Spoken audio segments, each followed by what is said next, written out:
ইরানের সঙ্গে যুদ্ধবিরতির মেয়াদ শেষ, এখন ফের হবে ভয়াবহ হামলা। ইরানের সঙ্গে যুদ্ধবিরতির মেয়াদ শেষ, এখন হবে ভয়াবহ হামলা, হুমকি দিয়েছেন যুক্তরাষ্ট্রের প্রেসিডেন্ট ডোনাল্ড ট্রাম্প। ইতোমধ্যে ইরানের অন্তত ৮০টি লক্ষ্যবস্তুতে হামলা করেছে মার্কিন বাহিনী। জবাবে মধ্যপ্রাচ্যে ৮৫টি মার্কিন লক্ষ্যবস্তুতে হামলার দাবি করেছে তেহরান। প্রয়াত সর্বোচ্চ নেতা আয়াতুল্লাহ আলী খামেনির দাফন হয়নি এখনো, গোটা ইরান শোকে স্তব্ধ। এর মধ্যেই ফের মুহুর্মুহু মার্কিন হামলায় কাঁপছে ইরানের উপকূলীয় অঞ্চল।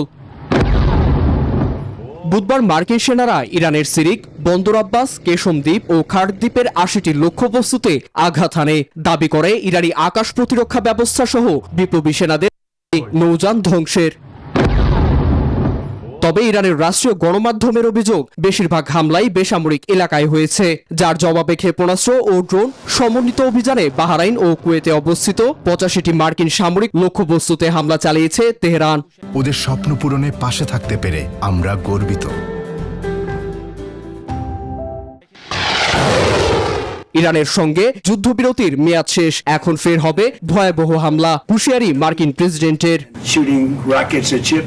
ইরানে আরো কঠোর হামলা হবে। তাদের সঙ্গে সই হওয়া যুদ্ধবিরতি চুক্তির মেয়াদ শেষ, সমঝোতা অগ্রাধিকার পাবে, তবে গড়িমসি প্রশ্রয় পাবে না। এদিকে মার্কিন দম্ভ চূর্ণ বিচূর্ণ করে দেওয়ার হুঁশিয়ারি দিয়েছে ইরান। বিবৃতিতে দেশটির নেতারা বলছেন, ভয় ভীতি ও জোর জবরদস্তির যুগ শেষ। অন্যদিকে ইরানে হামলা প্রয়োজনীয় মনে করছে ন্যাটো, আর তেহরানের চালানো হামলার নিন্দা জানিয়েছে কুয়েত, মিশর, কাতার ও সংযুক্ত আরব আমিরাত। নীরব দাস, নিউজ 24।